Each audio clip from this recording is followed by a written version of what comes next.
Here's Gary Davis. World citizen number one, Gary Davis. Gary Davis. Gary Davis. Gary Davis. Gary Davis. Gary Davis. Who, me? You are about to hear from an everyday man with an extraordinary life story.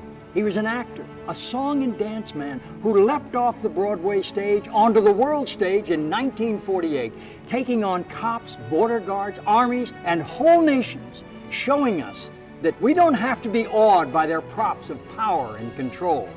For 65 years, as a citizen of no nation, only the world, Gary Davis made his own props of freedom, demonstrating that we, the people, can tear down the walls of oppression and write our own story. We can build a world that is constructive for all and destructive to none. A world in which all of us can truly say, the world is my country.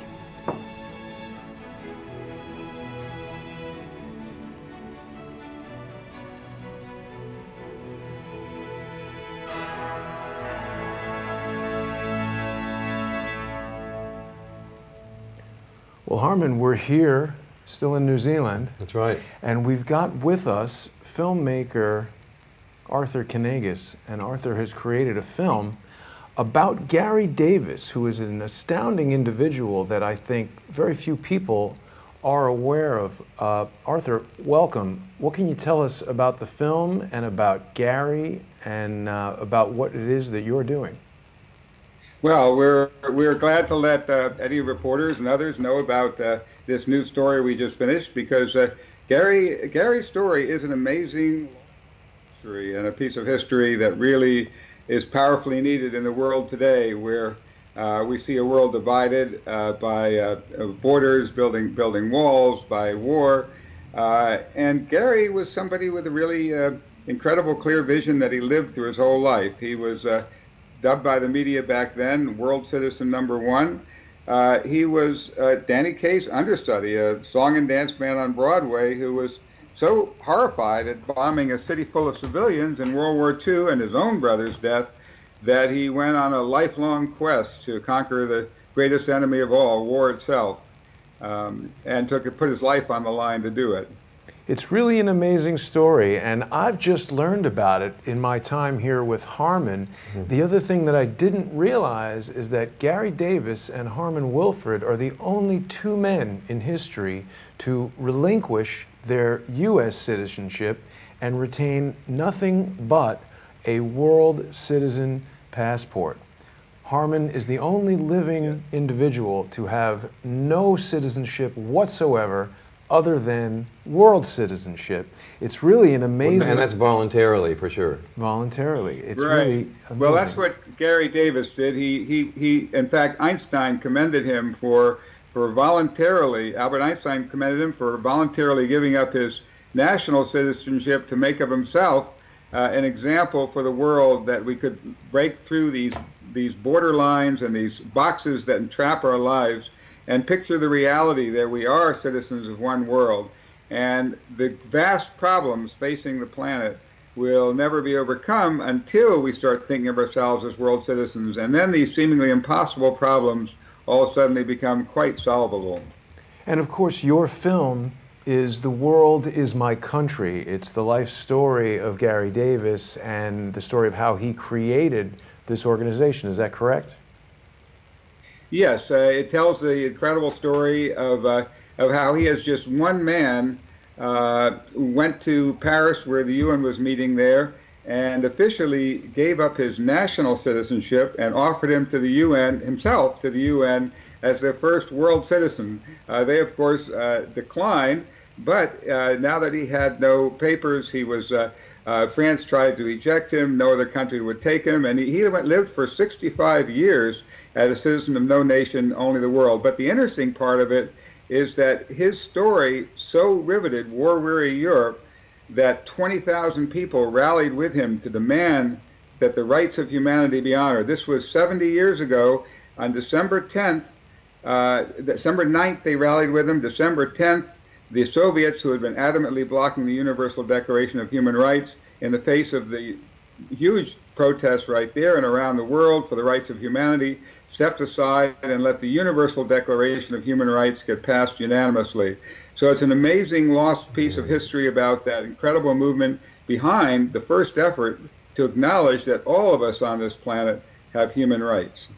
And of course, the film has been screened at a number of different locations, has it not? Only in film festivals. We don't have, there's all this amazing historic footage in the film, and it's very expensive to license it. So far we've licensed it for film festivals. And there you see a picture of us at the Minneapolis St. Paul Film Festival. And what happened is we had a standing ovation, sold out theaters. They had to do 3 screenings at the festival. People loved it so much. And we're getting incredibly positive responses. But as you can see right there, people can go to our website, theworldismycountry.com, and they can sign up to be on a list to view it when we have a free week. We're working on the clearance rights questions and other things, but we're trying to raise the funds to do it. And just by joining our effort there or going to the donate page there, you can help the preview and get lined up to be able to watch this incredible film. So if people go to theworldismycountry.com and donate, that money goes toward licensing the historical footage that's in the film, and they'll also receive a link to watch the film, is that correct? Not immediately. If they go there, well, actually, if they go to the donate or the store page, they can get a link to do the film festival preview. Right now, since it's only licensed for film festivals, we do have a little kit there you can get in the store where people can, they can first of all preview the film, and then if they decide they want to help us get into film festivals in their area or even sponsor their own mini fest of Films for a Better World, we show them how they can do that and help get this film out right now to film festivals. And in the future, once we get the full clearance rights, we can get it out wider to the world. We have PBS stations wanting to show it. We have all kinds of opportunities, but we can't take those until we have those complete clearance rights. But for now, it's wonderful to have people join us in this film festival circuit. Right. And it's an amazing story. Of course, Gary voluntarily joined the army and thought he would be bombing Hitler's death camps and bomb factories, but as you said, was horrified to learn that his work as an airman and a bomber resulted in the deaths of innocent civilians and dedicated him to eradicating war. He was gung-ho when he bombed Hitler's war factories at Peenemünde, and he was a valiant, soldier. But he drew the line when it came to bombing people who had done nothing. And they weren't Hitler. They're just people living in their homes, schools, and factories. And his own brother gets killed, and he says, "My God, what are we doing here? I don't have anything against these people, and I'm murdering them. Why aren't I arrested? Why weren't the people who killed my brother? Why weren't they arrested?"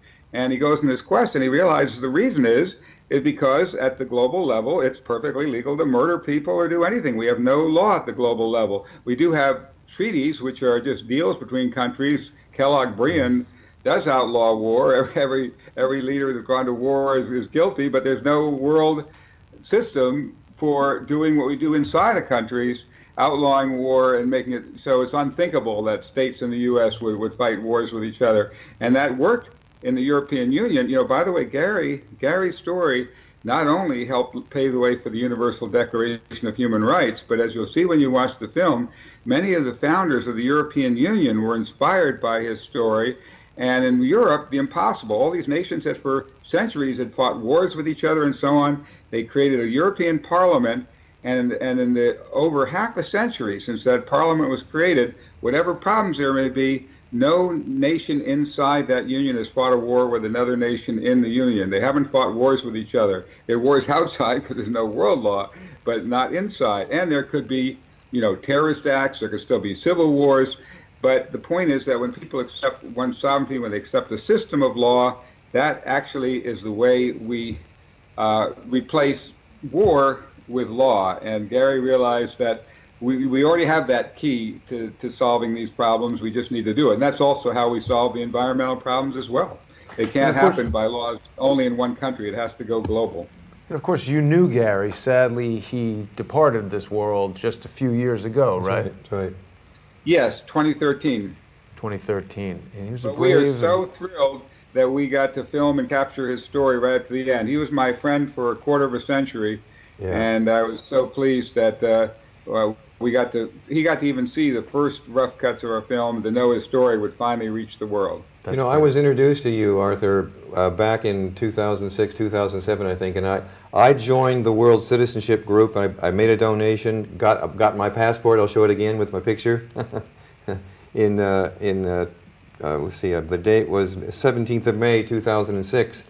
And I recall talking with you back then, but I must say, listening to you speak is reminiscent of listening to Gary speak. You've learned the script very well. Obviously, it's coming from your heart.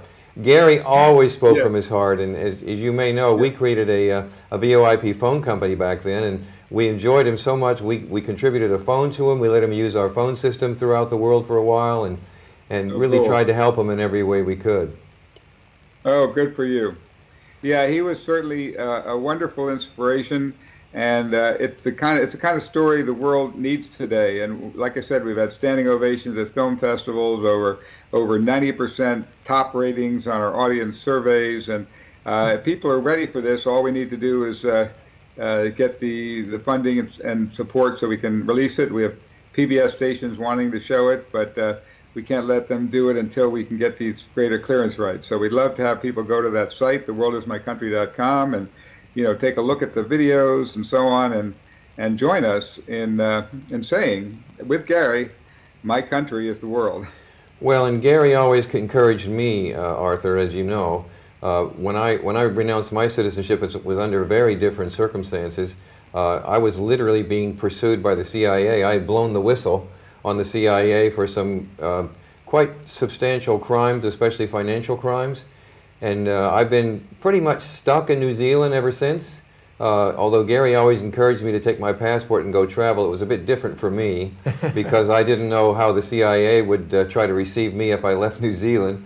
So I've stayed here during this time, tried to get my citizenship here, tried to get some residency or some status here, and New Zealand has just not allowed it at this point. So I remain stateless, and at this point, as you heard earlier in the program, I'm being dubbed the America's First Refugee. But I'd really like to change that dub. I saw the film, I got to thinking about it, and I wanted to contact you to see whether or not we could assist. But I wouldn't mind becoming from the America's First Refugee to maybe America's second world citizen voluntarily. I'm not sure that that's true right now, but I would love to be able to help you guys and assist you in any way, contribute whatever I can, and I'm so enthusiastic now about what you're doing. I really do believe that there needs to be a world government, not a world government that controls everything, but truly a world government that is by the people, for the people, all that good stuff. So believe me, my heart is where you are, I can assure you. Yeah, that's the key. I don't know much about your individual case, but what I do know is that for all of us, it's so important that we start taking that step to thinking of ourselves as world citizens and the incredible power that gives us. One of the things that Gary said is, he said, does world government scare you? He said, well, it does me too, if it's the same old forces of power and money controlling our world. But he said, but what if we run it, and not just mob rule, one side votes against the other? What if we completely reinvent government using these incredible tools, the internet and so on? He used this whole system called synergy based on Buckminster Fuller's geodesic sphere. I mean, a system where all of us are on top, where it's truly government of, by, and for the people, and not one side voting against another, but finding a way to distill to the top the highest and best wisdom that is in each one of us, and that is in our collective wisdom, to come together and actually invent a way that all of us can effectively bring the will of the people to expression at the global level. And the a friend of mine, Arthur, a fellow here in New Zealand named Hugh Stedman, is sort of running that particular side of things for what he calls global governance. Very different from global government. Governance, and again, as you say, by the people, for the people. And it's not one of these world powers that controls everything, but really does give the people an opportunity to govern themselves through a governance system, crossing all borders and bringing the world together, as you say. So there's no borders for the purpose of fighting wars and being so divided. So believe me, my heart is where you are. I really do believe in what you're doing. I guess I always have, but nowadays it seems to be more than ever. Exactly. Gary loved the world global and local, and that is that everything should be as decentralized and local as possible. We should have as much local control as possible. But in order to give us the freedom to have that local control and to have that great diversity of tribes and cultures and everything, we need a protective shell at the global level that preserves the essential global things, the right to a clean and safe environment and a planet, the right to a species that survives, the right to have the essential elements that protect us, so we all have human rights and we can have our individuality, and governments can't get away with criminal activity against their citizens. So once we create that, and we have the most powerful way in the world to do it. It's not guns and bombs. Those are a weak force. Those are totally ineffective, as we've seen in the world. They never quite achieve the objective. They just create more terrorists and more problems. The most powerful force in the world is the will of the people. When we start bringing our combined will together, we have incredible power, and all the forces that be will come play to our tune. All the big companies that have been resisting people will say, hey, we want to play too and join us. Once the will of the people truly finds a way to be expressed at that global level. Hear, hear. Now, Arthur, you may be aware that Harmon actually has an open civil rights case, a human rights case, with the United Nations. And of course, Harmon has shared with me that Gary had advised him to travel the world with his world passport and expect to be arrested and thrown in jail and all that kind of thing. But I would win eventually, blah, blah, blah. You know that story. Gary was very high on that. Jail didn't bother Gary at all. He was in jail 43 times. Wow. He thought it was a great chance to go proselytize and talk to people. And you know, one thing that made Gary able to do his incredible story is that he had no fear. He didn't care if he got killed, thrown in jail, or anything. And when you have that fearlessness, people are unable to suppress him. They couldn't stop him because there's nothing they could do. And he managed to live to almost 92 years old. Yeah, and died of natural causes, huh? 65 years of those years, just finally cancer got him, as many people happens. But he lived 65 years of those of that life as a citizen of no nation, only the whole planet. Now, one of the things that I would like to help Harmon do is to reinvigorate this human rights case with the UN. It seems like one of his best chances at fighting with the governments that are suppressing his human rights right now. And perhaps this effort can be part of what you're trying to do and part of the whole world passport. And you see, they're not allowing me to travel. I'm not allowed to travel. I'm not allowed to work. All these human rights that are clearly a part of the UN Declaration of Human Rights are now being violated, and they seem to be willing to do that without impunity. I mean, they're just carrying on. So we're fighting that right now. We may end up, I've got an open case at the UN that's been sitting there for a number of years that I'd like to sort of reinstitute. But I'd like to do it as a world citizen. I'd like to really emphasize the fact that just because I'm not a citizen of a country doesn't mean that I don't have human rights. So, we're going to make a shining example of this, and I'd like to get a hold of David Gallup around this and begin to get his legal team's advice as well. So that's something that I'm going to be pursuing through the world citizenship. Let me just tell your viewers that while I don't know anything about the specifics of the case, the World Service Authority in Washington, D.C., and I'm the filmmaker, I'm not part of the World Service Authority, but the World Service Authority carries on Gary's effort of issuing world passports and world IDs and so on, all mandated by segments of the Universal Declaration of Human Rights. You know, Article 13b, everyone has the right to travel, leave their country, return to their own, and so on.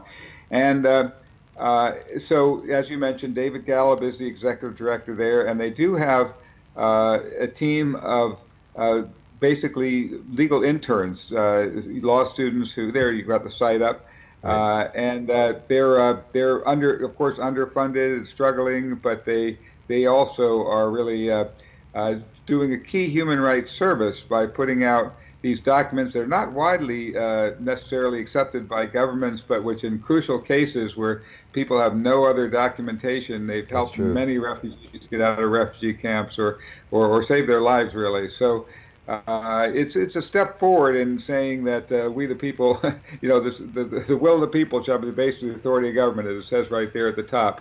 So this is the will of the people creating documents at the global level. Well, when I got my World Service Authority passport, which is the one that I've been showing everybody here, it is a scannable passport. It's accepted by the airline associations of the world so that you can actually go to an airport and scan it. Unfortunately, I think since around 9/11, the U.S. has so opposed this that many countries won't accept it, even though it's legally a passport. But I've also got, I've got a World Service Authority ID, I've got a World Service Authority birth certificate, and as you say, even though I have those from the place of my birth originally, there's a lot of people around the world who don't have any IDs, who don't have any birth certificates, and Gary has done an amazing service of helping these people to get IDs and birth certificates so that they can actually show that they exist and actually begin to claim their rights in the world. I think I heard at one point in time that Gary had issued something like, we live it. Yeah, he had issued something like 750,000 of these IDs at one point. I think that's probably grown since then. So he's provided an incredible service for people who are a whole lot sort of suppressed and oppressed than I've ever been. And that's why I'd like to take up the gauntlet here and really help the world. This isn't just about me. If it were about me, it wouldn't be as significant. This is about the whole world. I really grab on to everything that you guys represent, and I really look forward to working with you. Yeah, that's the key, that it is really about all of us. And so, and as you mentioned, you know, Yassine Bey, also known as Mos Def, he was detained using, as you see in our film, detained using the passport in South Africa.